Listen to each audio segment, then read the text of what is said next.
Hello, church. I hope you're doing well on this beautiful part of our summer. And I just share with you that this morning we launched our space version of Vacation Bible School.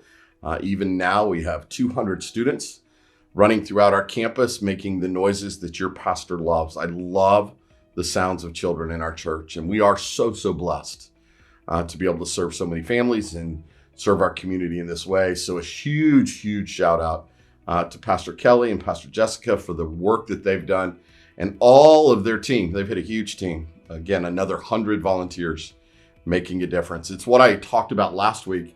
These are the people that are putting their faith into action, that are serving by making casseroles or bringing juice. There is something for everybody to do this week. It is definitely an all hands on deck kind of week, and I love it. So we jump into part 2 of the last part of chapter 2 of James. So I'm just going to get right to it. Again, last week we talked about faith and deeds. So this is where James picks it up. He says, "You foolish person, do you want evidence that faith without deeds is useless? Was not our father Abraham considered righteous for what he did when he offered his son Isaac on the altar? You see that his faith and his actions were working together, and his faith was made complete by what he did. And the scripture was fulfilled that says, Abraham believed God, and it was credited to him as righteousness. And he was called God's friend. You see that a person is considered righteous by what they do and not by faith alone. In the same way, was not even Rahab the prostitute considered righteous for what she did when she gave lodging to the spies and sent them off in a different direction?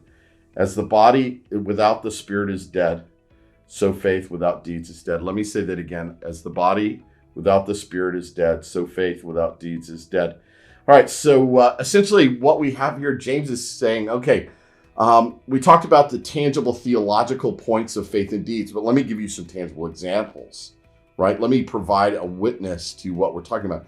So he goes with Abraham. So Abraham would have been known by all Jews, of course, at that time, as a man of incredible righteousness and faith, right? That trusted God even with his son Isaac. And so we see that makes sense. But then James does something really strange that is hard for me to picture in the modern church. He comes back, and his next example is Rahab the prostitute, who provided lodging for the spies and provided all kinds of tangible intel, if you will, on what was going on in the city. And so it just is an odd example, only from the lens of the modern church.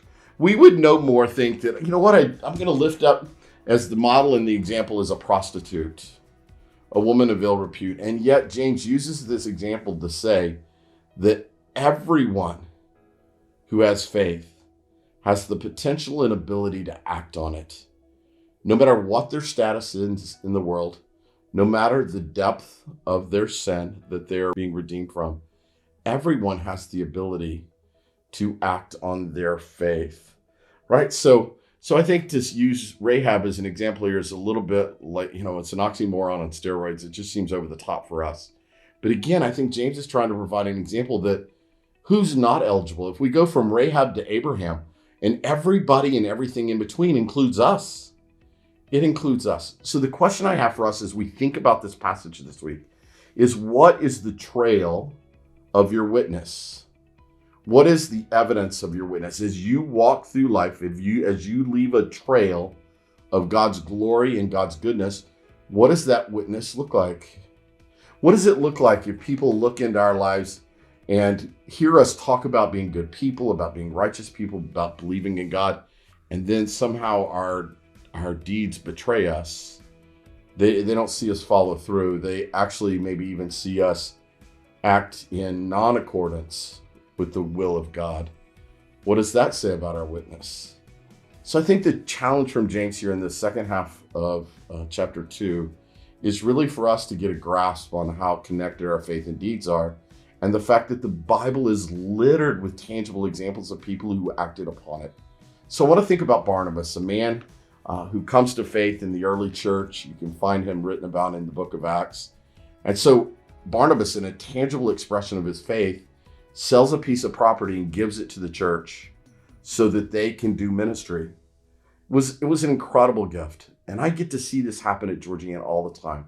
As many of you give sacrificially in countless ways in order for the kingdom to be advanced, in order for the gospel to be spread, for us to be generous to our community.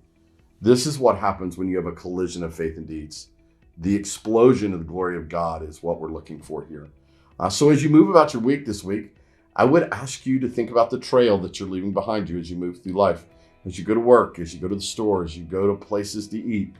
What is your witness? Can people look at your deeds and know that you are a man or woman of faith?